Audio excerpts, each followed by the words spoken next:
പ്രിയപ്പെട്ടവരെ, Saudi Arabia പാകിസ്ഥാനും തുർക്കിയുമായി പുതിയ മക്ക അഗ്രിമെന്റ് എന്ന പേരിൽ ഒരു കരാറിലേക്ക് എത്തിയിരിക്കുകയാണ്. യഥാർത്ഥത്തിൽ ഈ ഒരു കരാറിന്റെ പശ്ചാത്തലത്തിൽ ഇറാൻ വീണ്ടും സൗദി അറേബ്യക്ക് ശക്തമായ വാർണിംഗ് നൽകിയിരിക്കുകയാണ്. ഇറാന്റെ റസായിയും അതുപോലെ തന്നെ അറാഖ്ജിയും ഒരുപോലെ ഒരു പ്രധാനപ്പെട്ട കാര്യം പറഞ്ഞിരിക്കുന്നത്, നിങ്ങൾ നിങ്ങളുടെ സെക്യൂരിറ്റിക്ക് വേണ്ടി മറ്റുള്ളവരെ യാചിക്കരുത്. നിങ്ങൾ അമേരിക്കയെ സെക്യൂരിറ്റിക്ക് വേണ്ടി അമേരിക്കയെയും ഇസ്രായേലിനെയും ഉപയോഗപ്പെടുത്താമെന്ന് കരുതി ആ സെക്യൂരിറ്റി നഷ്ടപ്പെട്ടു പോയി. ഇപ്പോൾ നിങ്ങൾ തുർക്കിയെയും പാകിസ്ഥാനോടും നിങ്ങളുടെ സെക്യൂരിറ്റിക്ക് വേണ്ടി യാചിക്കുകയാണ് എങ്കിൽ നിങ്ങളുടെ സെക്യൂരിറ്റി ഇപ്പോഴും സുരക്ഷിതമല്ല. നിങ്ങളുടെ നയങ്ങൾ മാറ്റുകയാണ് വേണ്ടത്.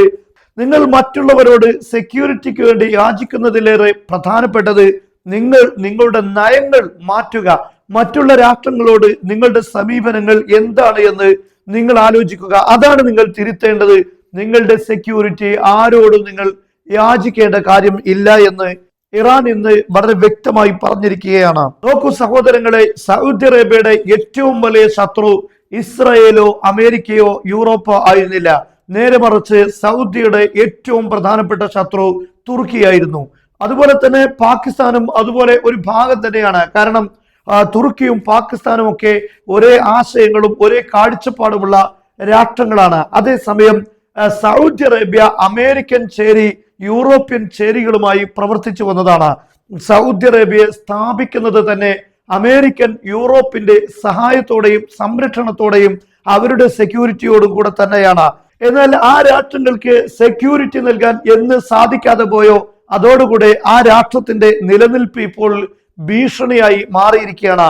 ലോകത്തെ ഒരേ ഒരു തറവാടിന്റെ പേരിൽ അറിയപ്പെടുന്ന ഒരു രാഷ്ട്രമാണ് സൗദി അറേബ്യ. അത് സൗദ് ഭരണകൂടത്തിന്റെ പേരിലാണ് അറിയപ്പെടുന്നത്. പക്ഷെ ആ രാഷ്ട്രം സ്ഥാപിക്കപ്പെടുന്നത് ബ്രിട്ടീഷുകാർ അതുപോലെ തന്നെ യൂറോപ്പിന്റെ സഹായത്തോടു കൂടെയാണ്. അവർ ആയുധം നൽകിയാണ് തുർക്കികളെ പരാജയപ്പെടുത്തി തുർക്കി ഖിലാഫത്ത് നശിപ്പിച്ച് ഭരണത്തിലേക്ക് കയറി വരുന്നത്. എന്നാൽ അന്ന് അമേരിക്കയും അതുപോലെ തന്നെ അമേരിക്കയുടെ കൂട്ടാളികളും അവർക്ക് സഹായം നൽകിയിരുന്നുവെങ്കിൽ, തുർക്കികളെ തകർക്കാൻ വേണ്ടി എല്ലാം അവർക്ക് നൽകിയിരുന്നുവെങ്കിൽ ഇന്ന് അവർ കൈമലർത്തുന്ന സാഹചര്യത്തിലേക്ക് പോയിരിക്കുകയാണ്. അവരുടെ ആയുധങ്ങൾ ഈ രാഷ്ട്രങ്ങളെ പ്രതിരോധിക്കാൻ പര്യാപ്തമല്ല. അവരുടെ പാട്രിയറ്റ് സിസ്റ്റങ്ങളിൽ ശക്തമായ വീക്ക് സംഭവിച്ചിരിക്കുകയാണ്. അതോടുകൂടെ സൗദി അറേബ്യ മറ്റെന്തെങ്കിലും വഴി തേടുകയാണ്.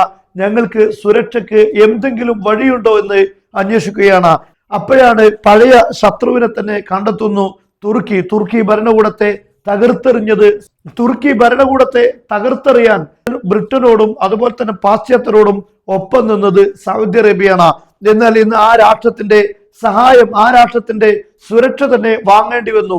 എന്തായിരുന്നാലും പാകിസ്ഥാൻ അതുപോലെ തന്നെ തുർക്കി, ഈ രണ്ട് രാഷ്ട്രങ്ങളുടെയും പ്രൊട്ടക്ഷൻ സൗദി അറേബ്യക്ക് ലഭിക്കുകയാണെങ്കിൽ സൗദി അറേബ്യ വഹാബിസം എന്നറിയപ്പെടുന്ന ഒരു പ്രത്യേക ഐഡിയോളജി, അത് അമേരിക്കയുടെയും ബ്രിട്ടന്റെയും സംഭാവനയാണ്. അന്ന് മുസ്ലിം സമൂഹത്തെ പ്രത്യേകിച്ച് തുർക്കി ഭരണത്തെ തകർത്തെറിയാൻ വേണ്ടി ഉണ്ടാക്കിയ ഈ ഒരു ഐഡിയോളജി ഇതോടുകൂടെ പൊളിഞ്ഞു പോകുന്ന ആ ഐഡിയോളജി പണയം വെച്ച് സ്വയം സുരക്ഷയ്ക്ക് വേണ്ടി യാചിക്കുന്ന സാഹചര്യത്തിലേക്ക് കാര്യങ്ങൾ പോയിരിക്കുകയാണ്. അതിന് പ്രധാനപ്പെട്ട കാരണം നൽകിയിരുന്ന ഏറ്റവും വലിയ സഹായം അത് അമേരിക്കയുടെയും ഇസ്രായേലിന്റെയും യൂറോപ്പിന്റെയുമാണ്. എന്നാൽ ആ സഹായത്തിന്റെ ട്രാക്കുകളെല്ലാം പൊട്ടിപ്പൊളിഞ്ഞതോടുകൂടെ സ്വയം നിലനിൽപ്പില്ലാതെ അതിന്റെ പഴയ സാഹചര്യത്തിലേക്ക് തന്നെ സൗദി അറേബ്യ നീങ്ങാൻ പോകുന്നു എന്നാണ് ഇപ്പോഴത്തെ സൂചനകളെല്ലാം ലഭിച്ചുകൊണ്ടിരിക്കുന്നത്. നോക്കൂ നിങ്ങൾ, മറ്റൊരു രാഷ്ട്രവുമായി, സൗദി അറേബ്യയുടെ അതേ ആദർശങ്ങളുള്ള ഒരു രാഷ്ട്രവുമായി ലോകത്തെ കണക്ട് ചെയ്യാൻ സൗദി അറേബ്യക്ക് സാധിക്കുകയില്ല. കാരണം ലോകത്തെ ഏക വഹാബി ആദർശമുള്ള സലഫി ഐഡിയോളജിയുള്ള ഒരേ ഒരു രാഷ്ട്രമാണ് സൗദി അറേബ്യ. മറ്റൊന്ന് സൗദി അറേബ്യക്ക് കീഴിൽ ഖത്തറുമാണ്. ലോകത്ത് ഇത്രയേ ഉള്ളൂ. നോക്കൂ നിങ്ങൾ, റബീഉൽ അവ്വൽ മാസത്തിൽ നബിദിനത്തിന് ലീവ് നൽകാതെ പോകുന്ന ലോകത്ത് രണ്ട് രാഷ്ട്രങ്ങളുണ്ടെങ്കിൽ അത് ഒന്ന് സൗദി അറേബ്യയും അത് ഖത്തറുമായിരിക്കും. നിങ്ങൾക്ക് ആ പട്ടിക പരിശോധിച്ചാൽ റബീഉൽ അവ്വൽ 12 ലീവ് ഓരോ മുസ്ലിം രാഷ്ട്രങ്ങളിലും പരിശോധിച്ചാൽ നിങ്ങൾക്ക് കിട്ടും ഈ രണ്ട് രാഷ്ട്രങ്ങൾ മാത്രമാണ് എന്ന്. എന്നാൽ ഇപ്പോൾ അവർക്ക് ആ ഐഡിയോളജിയുമായി മുന്നോട്ട് പോകാൻ കഴിയാത്ത സാഹചര്യമുണ്ട്. പാകിസ്ഥാനെ ഈ വിഷയത്തിൽ വല്ലാതെ വിമർശിച്ചിരുന്ന, സുന്നി ആദർശമാണെന്ന പേരിൽ വല്ലാതെ വിമർശിച്ചിരുന്ന, തുർക്കിയെ ആക്ഷേപിച്ചിരുന്ന സൗദി അറേബ്യയെ സംബന്ധിച്ചിടത്തോളം ഇപ്പോൾ മറ്റു വഴികളില്ലാതെ പോയിരിക്കുന്നു. സുരക്ഷയ്ക്ക് വേണ്ടി അതല്ലാത്ത ഒരു മാർഗവുമില്ലാത്ത സാഹചര്യത്തിലേക്ക് പോയിരിക്കുന്നു. നമുക്കറിയാം പാകിസ്ഥാനും ഡീലിലെത്തിയിരുന്നു. പക്ഷെ അത് പര്യാപ്തമല്ലെന്നാണ് സൗദി അറേബ്യക്ക് തോന്നുന്നത്. വീണ്ടും തുർക്കിയുമായി കരാറിലേക്ക് ഏർപ്പെടുന്നു. എന്നാൽ ഇറാൻ പറയുന്നത് നിങ്ങൾ ആരോടും യാചിക്കേണ്ടതില്ല, സുരക്ഷയ്ക്ക് വേണ്ടി നിങ്ങൾ നയം മാറ്റിയാൽ മതി എന്നാണ്. പക്ഷെ ഇറാൻ പറയുന്ന നയം മാറ്റങ്ങൾ ലോകത്ത് മുസ്ലിം രാഷ്ട്രങ്ങളിൽ, സുന്നി രാഷ്ട്രങ്ങളിൽ വലിയ രൂപത്തിലുള്ള പ്രതിസന്ധി ഉണ്ടാക്കും. എന്തായാലും അമേരിക്കയെ കൂട്ടുപിടിച്ചു, അതുപോലെ തന്നെ ഇസ്രയേലിനെയും യൂറോപ്പിനെയും കൂട്ടുപിടിച്ച് സുന്നി രാഷ്ട്രങ്ങളെ തകർക്കാൻ വേണ്ടി ഒരു കാലത്ത് കൂട്ടുനിന്ന രാഷ്ട്രങ്ങൾ ഇപ്പോൾ അവരുമായി തന്നെ പിണങ്ങേണ്ട, അവരും ശത്രുവായി ഈ രാഷ്ട്രങ്ങളുടെ അണികളിലേക്ക് തന്നെ, ഒരു തുർക്കി ഫാക്ടിലേക്ക് തന്നെ മടങ്ങിപ്പോകേണ്ടി വരുന്നു എന്നത് കാലം സൗദി അറേബ്യക്ക് നൽകിയ ഒരു വ്യക്തമായ സന്ദേശമാണ്.